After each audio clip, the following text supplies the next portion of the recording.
सामने रखिए, यक्सा civil code को सामने रखिए। मेरा 3 मिनट का जलसा है, सुनने के लिए तैयार है? जोश के साथ हाथ उठाइए इंशाअल्लाह।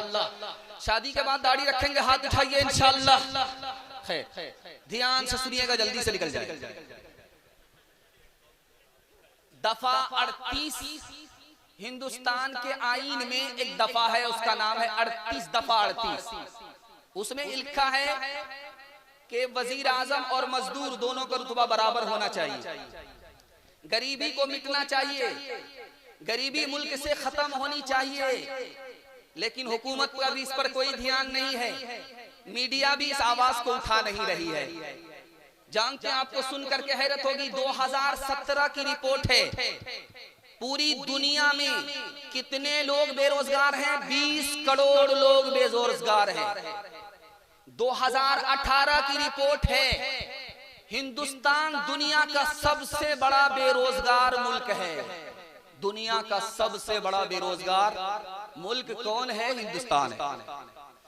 2017 की रिपोर्ट है, 30 लाख लोगों की नौकरी चली गई। लेकिन इस दफा को लागू करने पर न हुकूमत को दिलचस्पी है, ना अदालत को मतलब है, न मीडिया इस पर आवाज को उठा रही। दूसरी दफा सुनाने के लिए जा रहा हूं। इसी हिंदुस्तान के आईन में दूसरी दफा, उसका नाम है 93 नंबर की दफा। उसमें लिखा है, हर अमीर गरीब को बराबर इंसाफ मिलना चाहिए और जल्दी से मिलना चाहिए।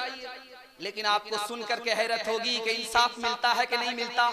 सुनकर के हैरत होगी, इंडियन एक्सप्रेस की रिपोर्ट है 2016 की, सिर्फ डिस्ट्रिक्ट कोर्ट के अंदर कितने मुकदमात पेंडिंग में हैं, आपको सुनकर के हैरत होगी। 2 करोड़ 81 लाख 25,066 मुकदमे पेंडिंग में हैं। उसकी तारीख लगी। इस पर किसी को ध्यान नहीं है, सरकार को भी ध्यान नहीं है, अदालत को भी ध्यान नहीं है, मीडिया को भी मतलब नहीं है। और तीसरी दफा सुनाने के लिए जा रहा हूं, 47 नंबर की दफा है। इसमें महात्मा गांधी जी का कहना था, पूरे मुल्क में शराब को बंद होना चाहिए। शराब के होते हुए ये मुल्क कभी आगे नहीं बढ़ेगा। ये दफा जो की जो पड़ी है, इस पर अदालत को भी मतलब नहीं है, सरकार को भी मतलब नहीं है। अब सुनाने के लिए जा रहा हूं, हिंदुस्तान ही में रहनुमा उसूल में एक दफा है, दफा 44। उसमें क्या लिखा है? मजहब से आजाद कानून होना चाहिए। और दफा 25 में लिखा है कि लोगों को घरेलू मसला हल करना चाहिए मजहब के मुताबिक। 29 दफा में लिखा है मजहब के मुताबिक फैसला होना चाहिए। और सुप्रीम कोर्ट का एक नमूना दिखाने के लिए जा रहा हूं, दुनिया कितनी ही आवारा हो जाए, अगर वो तरक्की करना चाहती है तो मजहब के दामन को पकड़ना पड़ेगा। 1992 में एक मुकदमा आया सुप्रीम कोर्ट में, और जानते हैं क्या आया? उसमें लड़की का मुतालबा था कि मैंने अपने माँ बाप को छोड़ दिया है, लड़का को भी अपने माँ बाप को शादी के बाद छोड़ना पड़ेगा। तो अदालत ने क्या फैसला किया? यक्सा सिविल कोड के मुताबिक नहीं किया, बल्कि हिंदू पर्सनल लॉ के मुताबिक किया, मुस्लिम पर्सनल लॉ के मुताबिक किया। अदालत ने कहा कि बेटा माँ बाप को नहीं छोड़ सकता, छोड़ेगा तो बीवी को छोड़ सकता है, माँ बाप को नहीं छोड़ सकता। जानते हैं यक्सा सिविल कोड की बात क्यों आ रही है?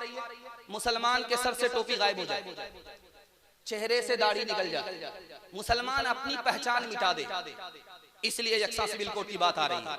हम लोग अपनी पहचान बाकी रखना चाहेंगे, मरते दम तक बाकी रखना चाहेंगे? हाथ उठा करके वादा कीजिए। हमारी तरफ से सिख और सरदार दाढ़ी रखेगा और पगड़ी रखेगा, हाथ उठाइए इंशाअल्लाह। जालिम ये चाहता है कि पहचान छोड़ दे, जालिम ये चाहता है कि जालिम ये चाहता है कि पहचान छोड़ दे, घबरा के हम रसूल का फरमान छोड़ दे। जालिम ये चाहता है कि पहचान छोड़ दे, घबरा के हम रसूल का फरमान छोड़ दे। मरना हमें कबूल है, मर जाएंगे मगर मुमकिन नहीं कि दौलते ईमान छोड़ दे। बड़ा खूबसूरत जलसा तेजी के साथ निकल रहा है। मेरे हिस्से में वक्त बहुत कम है, दिया तो बहुत ज्यादा है, लेकिन मैं अपनी तरफ से कम इसलिए कर रहा हूँ कि अभी फहरिस्त बहुत लंबी है, उसको मुकम्मल होना है। ताजा माहौल में जलसा मुकम्मल हो जाए। दूसरा पैगाम सुनने के लिए तैयार है? जो उसके साथ हाथ उठाइए इंशाअल्लाह। सुनिए हमारे इस्लाम की खूबी क्या है। 1985 ईस्वी में राजीव गांधी जी ने कहा मुसलमानों का जो कानून औरत के लिए है उसमें औरत को ज्यादा हक मिलता है, औरत के हक की ज्यादा हिफाजत होती है। हमारे हिंदुस्तानी कानून दुनिया के तमाम कानून से बढ़कर के मुसलमानों का कानून। चीफ जस्टिस थे, उसका नाम था VR कृष्णा। उन्होंने 1972 में कहा मुसलमानों ने मर्दों को भी बराबर कर दिया, औरत को भी बराबर कर दिया, किसी के साथ नाइंसाफी नहीं किया। उनसे पूछा कि आप हिंदू होकर के मुसलमान की तरफदारी कर रहे हो, चीफ जस्टिस होकर के, सुप्रीम कोर्ट के चीफ जस्टिस होकर के मुसलमानों की तरफदारी करते हो। 1972 में उन्होंने कहा अगर कोई मर्द बीवी से परेशान है उसे इस्लाम ने कहा तलाक दे दो, अगर कोई औरत शौहर से परेशान है उससे कहा खुला ले लो। इस पर भी जुल्म नहीं किया, उस पर भी जुल्म नहीं किया। गुरु ग्वालकर थे, RSS के संचालक थे। उन्होंने कहा कि ये मुल्क है, ये तरक्की करेगा कब? जब मुसलमानों को अपने मजहब पर चलने की आजादी होगी, हिंदुओं को अपने मजहब पर चलने की आजादी होगी। जिस दिन ये आजादी खत्म हो गई उस दिन हिंदुस्तान की मौत होगी, किसी और की मौत नहीं। एक बात और सुनाने के लिए जा रहा हूं, ध्यान से इसको सुनिएगा। मुस्लिम परसल्ला के मुताबिक क्या है कि ईसाई से शादी करे, हिंदू से शादी करे, मुसलमान से शादी करे। यकसा सिविल कोड जब आएगा तो मुसलमान हिंदू से शादी करेगा, हिंदू मुसलमान से शादी करेगा।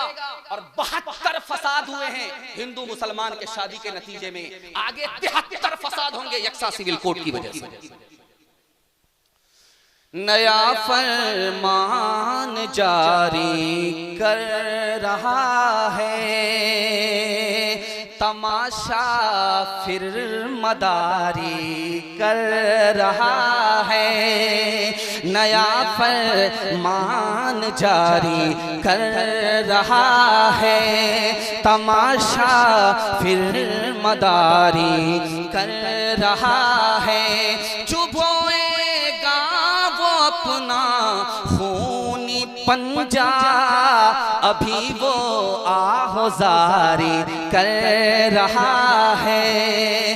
फजा में जहर भी घोलेगा एक दिन, अभी वो हुस्न कारी कर रहा है।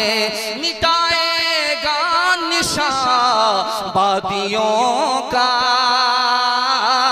अभी वो चांद मारी कर रहा है, अभी वो चांद मारी कर रहा